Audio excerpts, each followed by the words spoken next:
सर्वांना हरिओम. सुखासारिखे पूर्ण वैराग्य ज्याचे, वसिष्ठा परी ज्ञान योगेश्वराचे. कवी वाल्मिका सारिखा मान्य ऐसा, नमस्कार माझा सद्गुरु रामदासा. श्रीमद्भागवत दशक 6मध्ये आपण आज समास 10वा, या दशकातील शेवटचा समास, त्याचं नाव आहे अनिर्वाच्य निरूपण. याचा थोडक्यात अभ्यास करणार आहोत.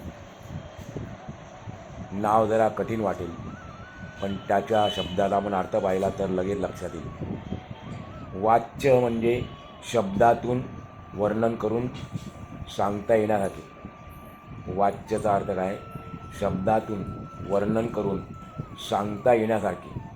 त्याच्या विरुद्ध आहे अनिर्वाच्य, म्हणजे शब्दातून वर्णन न करता येण्यासारखे. ज्याचा आपल्याला शब्दातून वर्णन करता येत नाही, वर्णनातीत आहे, वर्णनाच्या पलीकडे आहे, त्याला म्हणायचं अनिर्वाच्य. मानवी ज्ञान शब्दाच्या माध्यमातून व्यक्त करता येते. ब्रह्मज्ञान, आत्मज्ञान हे माणसाला होणारे ज्ञान आहे खरे, पण त्या ज्ञानाची पातळी अतिमानवी असल्यामुळे ते ज्ञान शब्दरूपाने सांगता येत नाही, म्हणून त्याला अनिर्वाच्य असे म्हणतात. श्री सद्गुरूंच्या मार्गदर्शनाखाली साधक स्वतःचा जेव्हा शोध घेऊ लागतो आणि या शोधात प्रथम त्याला देहबुद्धीने मानलेला मी खरा नाही हे कळते, त्यानंतर हृदयात राहणारे स्वस्वरूप त्याच्या अनुभवाला येते. ही सर्वसाक्षी अवस्था आहे. या अवस्थेमध्ये मी असतो, पण तो केवळ साक्षी रूपाने असतो. त्या अवस्थेला तुर्यावस्था म्हणतात. या अवस्थेचं नाव आहे तुर्यावस्था. एकीकडे मी देह नसून शुद्ध आत्मा आहे अशी शुद्ध जाणीव असते, तर दुसरीकडे मी साऱ्या दृश्यापेक्षा, या दृश्य जगतापेक्षा वेगळा आहे याचे भानही असते. पण नंतर पुढे केवळ द्रष्टा म्हणजे पाहणारा देखील द्रष्टेपणाने शिल्लक राहत नाही. मी आत्मस्वरूप आहे हे सुद्धा विरून जाते आणि शुद्ध, निर्मळ, निर्गुण ब्रह्मस्वरूपच उरते. या अवस्थेला उन्मनी अवस्था म्हणतात. त्या अवस्थेत संपूर्ण समाधान लाभते. त्याचे शब्दात वर्णन करता येत नाही, कारण शब्द स्थूल असतो तर त्याचा अर्थ सूक्ष्म असतो.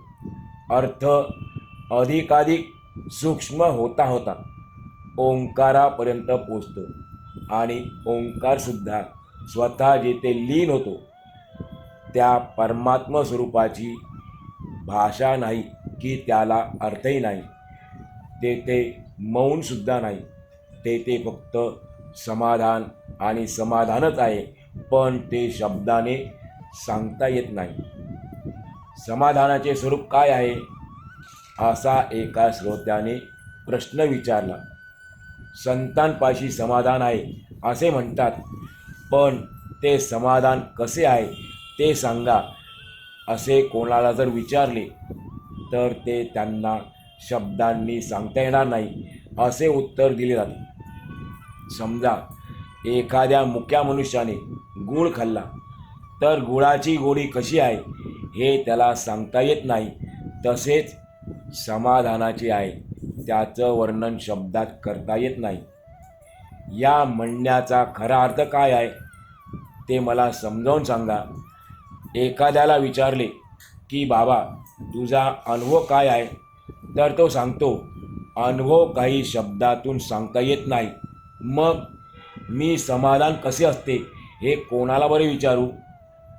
स्वामीजी सांगतात, याचे उत्तर आता तुम्हाला देतो, ते तुम्ही सर्वांनी लक्षपूर्वक ऐका. समाधान म्हणजे ब्रह्मज्ञान, शुद्ध ब्रह्म होय. पण वेदाचे हे रहस्य संतांच्या संगतीतच कळते. केवळ अनुभव, अगदी शुद्ध जाणीव हीच समाधानाची जागा आहे. आणि त्या शुद्ध अनुभवाचे वर्णन आता स्पष्ट करून सांगतो. समाधान हे शब्दाने सांगायचे म्हटले तर ते शब्दात सांगता येत नाही, शब्दामध्ये गोवता येत नाही, परंतु शब्दांनी सांगितल्याशिवाय कळतही नाही. समाधानाची मनातल्या मनात कल्पना करू गेलो तर कल्पनाशक्ती तेथे पराभूत होते. समाधीमध्ये हे परब्रह्मस्वरूप आहे. समाधान हे मुळामध्ये कसं आहे? परब्रह्मस्वरूप आहे. वेदाचे परमरहस्य आहे. संतांच्या संगतीत हे सर्व काही ध्यानात येते. अत्यंत सूक्ष्म असलेले समाधान त्याचेच वर्णन करून सांगतो. माझ्या अनुभवाचे बोल तू ऐक. समाधान हे वर्णनातीत असल्याने ते खऱ्या अर्थाने कळणार नाही. त्यासाठी संत समागम, संत संगती करणे अत्यावश्यक आहे. जो स्वतःचा शोध घेतो त्यालाच सद्गुरू कृपेचा अनुभव येतो. म्हणजे खरा मी कोण आहे याचा जो शोध घेतो त्यालाच सद्गुरूच्या कृपेचा अनुभव येतो. पुढे मन आत्मवस्तू, परमात्मवस्तू स्वानुभवाने आपोआप कळू लागते. सद्गुरूंच्या कृपेमुळे परमात्मवस्तू स्वानुभवाने आपोआप कळू लागते. प्रथम बुद्धीचा घट्ट निश्चय करावा आणि प्रथम मी कोण आहे याचा शोध घ्यावा. तो शोध घेत असता पाहता पाहता समाधी लागते. आपले मूळ स्वरूप शोधू लागलो तर देहबुद्धी बाळगणारे आपण सर्वजण मायेपासून निर्माण झालो आहोत असे आपल्याला उमजेल. असे आपल्या लक्षात येईल की आपली सर्वांची निर्मिती मायेपासून झालेली आहे. देहबुद्धीचा अशाश्वत मी बाजूला झाला की मग शुद्ध आत्मवस्तू शिल्लक राहते व त्यालाच समाधान म्हणतात. समाधानाची अत्यंत सोप्या पद्धतीने शब्दामध्ये वर्णन केलेलं आहे की देहबुद्धीचा अशाश्वत मी बाजूला झाला, नाहीसा झाला की मग शुद्ध आत्मवस्तू शिल्लक राहते, त्यालाच समाधान म्हणतात. समर्थ सांगतात, मी ब्रह्म आहे, मी सर्व साक्षी आहे. ही अवस्था शेवटची अवस्था नाही. या अवस्थेच्या पलीकडे जो लक्ष देतो आणि तिथपर्यंत जो जातो तोच खरा सिद्ध होय. आपल्या खऱ्या स्वरूपाचा शोध घेत असता प्रथम मी म्हणजे देह नव्हे तर मी साक्षी आहे असे या अवस्थेत वाटत असते. म्हणजे सूक्ष्मपणे द्वैतभाव शिल्लक असतोच, पण आत्मस्वरूप हे सर्व साक्षीपणाच्या सुद्धा पलीकडे राहते. ज्यावेळी पदार्थ ज्ञान संपूर्णपणे नष्ट होते, द्रष्ट्याचे द्रष्टेपणही उरत नाही, पाहणारा जो आहे तो पाहणारा शिल्लक राहत नाही, त्यावेळी मीपणाचा भ्रम संपूर्णपणे विरून जातो, नष्ट होतो. मीपणा संपूर्णपणे विरणे हीच परमात्म वस्तूच्या अनुभवाची गुण आहे. म्हणून समाधान शब्दांनी सांगता येणार की नाही असे म्हणतात. सांगणारा जर शिल्लक राहिला तरच तो समाधानाचे वर्णन करू शकेल, पण जर तोच संपूर्णपणे समाधान बनतो तर मग वेगळेपणाने समाधानाचे वर्णन कसे बरे करता येईल, कोण करू शकेल? तो जर स्वतःच समाधानू बनला तर मग त्याचे वर्णन कसे करता येईल? अतिशय विचारपूर्वक शब्द जरी बोलले तरी शब्द हे दृश्य जगाच्या अंतर्भूत असल्याने माईक असतात, म्हणून ते नाशवंतच असतात. शब्द हे नाशवंत आहेत, पण त्यामध्ये जो अंतर्बाह्य सखोलपणे अर्थ असतो तो सूक्ष्म असतो, अदृश्य असतो. शब्दांच्या माध्यमानेच आपल्याला अर्थ कळतो, पण एकदा का अर्थ कळला की शब्दांची आपल्याला गरज वाटत नाही, कारण शब्दांचा जो अर्थ असतो तो सत्य आणि शाश्वत असतो. परंतु शब्द मात्र स्वतः असत्य आणि अशाश्वत असतात. शब्द हे पुसले जातात, पण त्यांचा अर्थ पुसला जात नाही. शब्दामुळे परमात्म वस्तूचे ज्ञान होते, पण त्याचे साक्षात दर्शन झाल्यावर शब्द आपोआप नाश पावतात. शब्द म्हणजे असार कवच आहे, वरवरचं टर्फल आहे, आणि त्याचा अर्थ म्हणजे आतमधील सार असतो, रस असतो. शब्दाचा अर्थ म्हणजे त्याचा सार असतो, रस असतो. भुसाचे आवरण, भुसा आपल्याला माहिती आहे, भुसाचे आवरण घेऊन धान्य उगवते. आपण धान्य घेऊन भूस टाकून देतो, त्याप्रमाणे शब्द भुसाप्रमाणे आणि अर्थ हे ध्यानाप्रमाणे समजावेत. शब्दांचे पांघरून घेऊनच अर्थ जन्माला येतो, परंतु आपण अर्थ तेवढा ग्रहण करावा, शब्द सोडून द्यावा. फोलकटात सार असलेले धान्य असते, आपण धान्य घेऊन फोलकट टाकून देतो. तसे परब्रह्मरूपी अर्थ ग्रहण केल्यानंतर फोलकट शब्द आपोआपच गळून जातात. म्हणून आत्मसाक्षात्कारापाशी शब्द जाऊ शकत नाहीत, आणि म्हणून आत्मसाक्षात्काराचे पर्यायाने समाधानाचे वर्णन शब्दातून करताच येत नाही. शब्द आणि अर्थ यांचा संबंध दाखवण्यासाठी भूस आणि धान्य यांची उपमा दिली, पण ती अर्थाला तितकी लागू होत नाही, कारण की उच्चार करण्यापूर्वी शब्द नसतो. शब्द नाशिवंत कसा आहे ते सांगता समर्थ.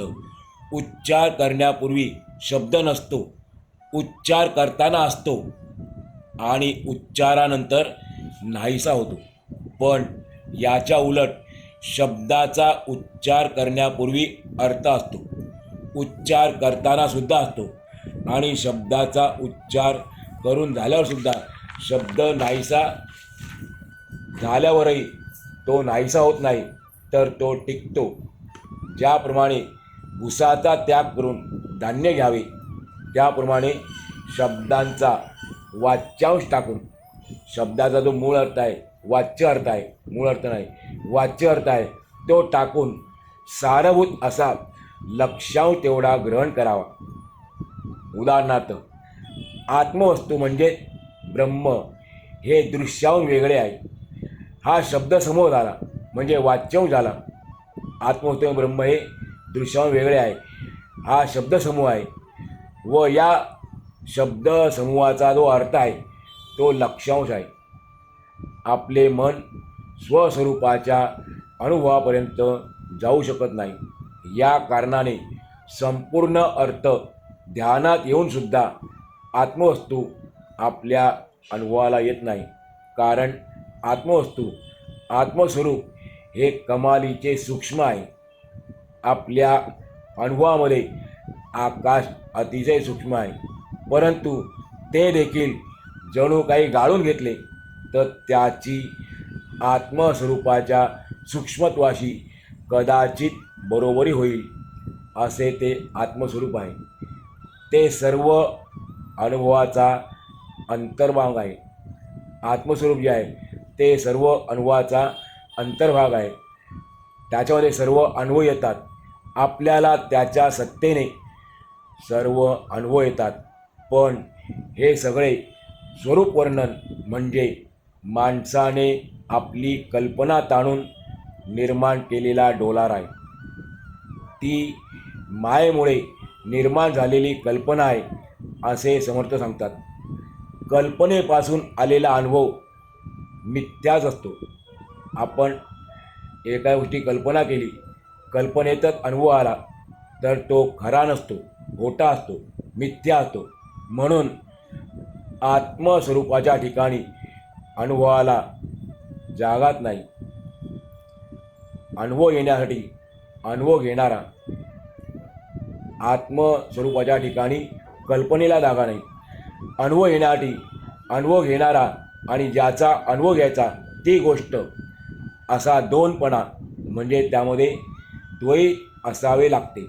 परंतु आत्मस्वरूपामध्ये अनुभव घेणारा शिल्लक राहत नाही, तर तेथे दोनपणा नसतोच मुळी. म्हणून मी स्वरूपाचा अनुभव घेतो या अवस्थेला आत्मस्वरूपात स्थान नाही. स्वस्वरूपाच्या ठिकाणी केवळ अद्वैत असल्याने तेथे द्वैत नाहीसे होते. आपलं मूळ रूप कसं आहे, स्वस्वरूप कसं आहे, अद्वैत आहे. त्यामुळे तेथे द्वैत नाहीसे होते आणि द्वैत नसल्या कारणाने तेथे भाषा पोचू शकत नाही. भाषेला तेथे स्थान नाही. म्हणून स्वस्वरूप अनिर्वाच्य आहे, म्हणजे ते शब्दांनी वर्णन करून सांगता येत नाही. सूर्यामुळे आपण दिवस आणि रात्र वेगळेपणाने सांगू शकतो. समर्थ उदाहरण देतात, दृष्टांत देतात. सूर्यामुळे आपण दिवस आणि रात्र वेगळेपणाने सांगू शकतो. तो सूर्य जर नाहीसा झाला तर मग दिवस आणि रात्र हा भेदच राहणार नाही. सर्व शब्दसृष्टीचे मूळ ओंकार आहे. जी शब्दसृष्टी आहे त्याचे मूळ कशात आहे?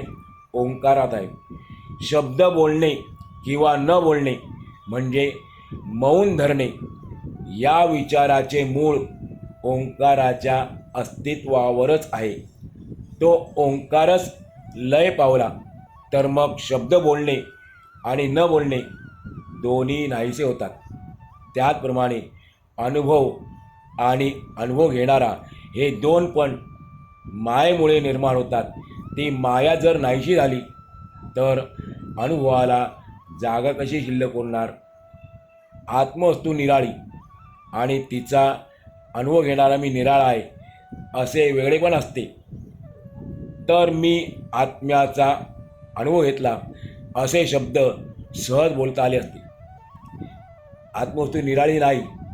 जर निराळी असती तर तिचा मी अनुभव घेतला असे आपल्याला शब्दांनी सांगता आले असते. त्या अनुभवाचा आपल्याला विचार आनंदाने वर्णन करून सांगता आला असता. समर्थ म्हणतात, माया हीच या वेगळेपणाची आई आहे. पण वांजबाईची मुलगी जशी खोटी असते तशी मायाच मुळात खोटी आहे. म्हणून वेगळेपणसुद्धा खोटे आहे. म्हणजे आत्मवस्तू निराळी आणि तिचा अनुभव घेणा मी निराळा हे जे वेगळेपण आहे हेच मुळात खोटे आहे.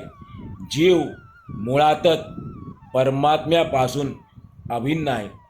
आपण प्रत्येक जीव परमात्म्याशी संलग्न आहोत, अभिन्न आहोत, भिन्न नाही आहोत. अजन्मा म्हणजे अविनाशी आत्मा हा झोपलेला असतो. झोपेमध्ये त्याला एक स्वप्न पडले की मी म्हणजे देह आहे आणि अशी त्याची दृढ समजूत झाल्याने तो संसार दुःखाने खूप दुःखी झाला आणि तो सद्गुरूंना शरण गेला स्वप्नातच. सद्गुरूंची कृपा झाल्यावर संसार खोटा आहे, मिथ्या आहे असे त्याच्या अनुभवाला आले आणि त्यामुळे आपण देह आहोत हे अज्ञानसुद्धा नष्ट होऊन आत्मस्वरूपाचे त्याला भान झाले. दृश्य सृष्टी सत्य वाटत होती ती विवेकाने मिथ्या ठरली आणि म्हणून जे वाटत होते तेही विरून गेले. स्वामीजी सांगतात, आत्मस्वरूप हे आहे आणि नाही या मानवी कल्पनांच्या पलीकडे आहे. ते केवळ असते. आत्मस्वरूप केवळ असते. शुद्ध असणे हा त्याचा स्वभाव आहे. त्याला सत्ता म्हणतात. आहे व नाही यात गोवलेले सारे विश्व लय पावते. आहेत आणि नाही या दोन गोष्टी विश्वाच्या बाबतीत खऱ्या आहेत, पण ते विश्व सारे लय पावते. त्याचा नाश झाला की शून्य उरते. त्या शून्यापलीकडे आत्मज्ञान असते. त्या ज्ञानाने समाधान प्राप्त होते.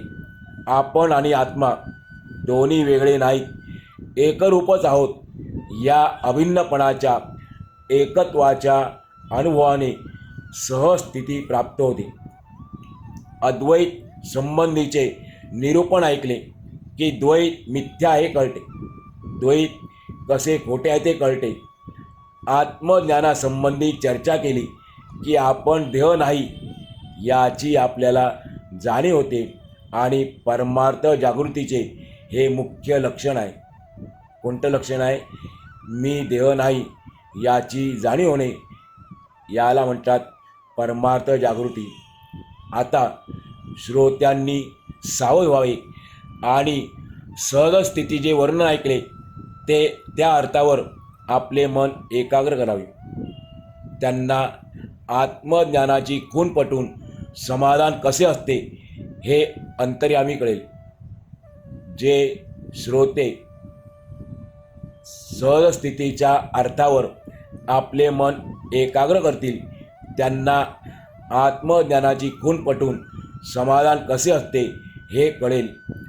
अद्वैताच्या निरूपणात शब्दाने जितके ज्ञान सांगितले जाते ते शब्द मिथ्या असतात, पण ते शब्द सोडून त्याच्या अर्थावर ध्यान केंद्रित केले, मन एकाग्र केले तर शब्दातीत म्हणजे शब्दाच्या पलीकडे असलेल्या अशा अनिर्वाच्य आत्मसुखाशी तादात्म्य होऊन स्वस्वरूपाचा अनुभव येतो.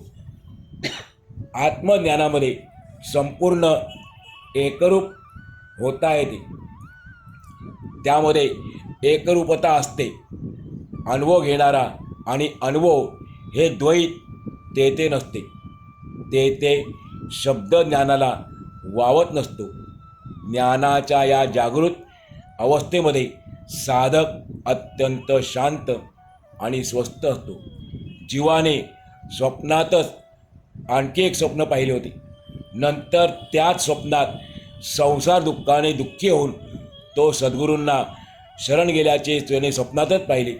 त्यामुळे त्याची अज्ञानरूपी निद्रा संपली आणि तो स्वस्वरूपाविषयी जागृत झाला, म्हणजे त्याला शब्दज्ञान झाले.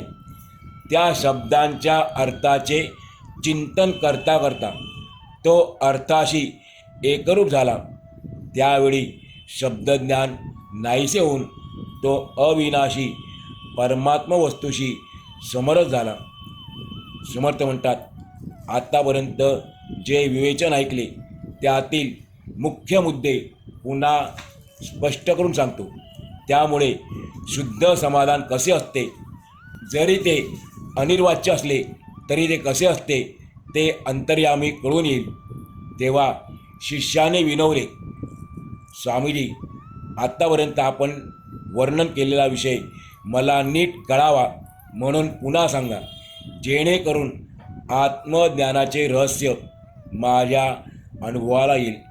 आपण अजन्मा म्हणता तो कोण आहे? त्याने कोणते स्वप्न पाहिले? त्या स्वप्नात कशाचे निरूपण केले? ते सर्व मला परत एकदा सांगावे. शिष्याची जिज्ञासा जाणून स्वामींनी त्याला त्याच्या प्रश्नांची उत्तरे दिली. ते म्हणाले, शिष्या, अगदी लक्षपूर्वक ऐक. जो अजन्मा म्हणून सांगितला तो खरा तूच आहेस. सर्व समाजाचा सारांश या ठिकाणी समर्थ सांगतात. शिष्याच्या प्रश्नाला उत्तर देतात. ते म्हणतात, अजन्मा जो सांगितला तो खरा तूच आहेस हे लक्षात घे. तू स्वप्नात जे स्वप्न पाहिलेस ते देखील आता सांगतो. अरे, हा संसार म्हणजे तू स्वप्नात पाहिलेले स्वप्न आहे व मी देहच आहे हे स्वप्न आहे आणि माझा संसार आहे हा स्वप्नाचा भाग आहे.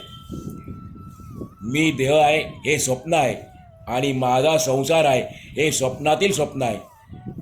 संसार स्वप्न आहे हे खरे, पण तू सारासार विचार करून सद्गुरूंना शरण गेलास, त्यांच्या मुखातून शुद्ध आत्मस्वरूपाचे वर्णन ऐकलेस. आपण स्वप्नात आहोत हे तुला पटेल. त्यामुळे स्वप्नातील स्वप्न नाहीसे होईल आणि हा तुला प्रत्यक्ष अनुभव घेता येईल. आणि हा अनुभव आला तुला स्वप्नामध्ये आपण नाही आहोत, त्यानंतर तू आत्मस्वरूपाचा साक्षात अनुभव घेतला की तुला तुझे स्वस्वरूपाबद्दलचे शब्दज्ञान आपोआप लटके पडेल, खोटे वाटेल आणि अत्यंत निवांत असे विश्रांतीचे स्थान तुला सापडेल. हेच खरे जागेपण आहे. प्रथम शब्दांनी झालेल्या ज्ञानाचा गोंधळ संपून ज्यावेळी त्यातील अर्थाकडे तुझे लक्ष केंद्रित होईल, त्यावेळी त्या अर्थाचा विचार करता करता तुला अंतर्यामी अनुभव आला असे वाटेल. तुला वाटेल की जागृती म्हणतात ती हीच आहे. आपल्याला अनुभवाची प्राप्ती झाली, पण हा केवळ भ्रम असतो. तो भ्रम गेलेला नसतो. तू जागा झालास तरी अजून तुझे स्वप्न नाहीसे झालेले नाही. अजूनही तू स्वप्नातून बाहेर पडलेला नाहीस. अजूनही तू मीच अजन्माय असे स्वप्नातच म्हणतो आहेस. म्हणजे तुझ्या जागेपणामध्ये अजूनही स्वप्नाची वृत्ती शिल्लक आहे. संपूर्ण जागेपणा या अनुभवाच्या पलीकडे असतो. म्हणजे आपण स्वप्नामध्ये ज्या गोष्टी पाहतो, ज्याचा अनुभव घेतो, तो अनुभव जागे झालं तर आपल्याला राहत नाही. म्हणून म्हणतात संपूर्ण जागेपणा या अनुभवाच्या पलीकडे असतो. शब्दांनी तो सांगता येणे शक्यच नाही. ती सहज स्थिती आहे. म्हणून ते समाधान शब्दातून सांगता येत नाही आणि यालाच अनिर्वाच्य म्हणतात. अशा प्रकारे श्री दासबोधाच्या गुरु शिष्य संवादातील 6व्या दशकातील अनिर्वाच्य निरूपण नावाचा 10वा समास आणि 6वा दशक पूर्ण झाला. आपण या ठिकाणी आजचा पूर्ण करूया.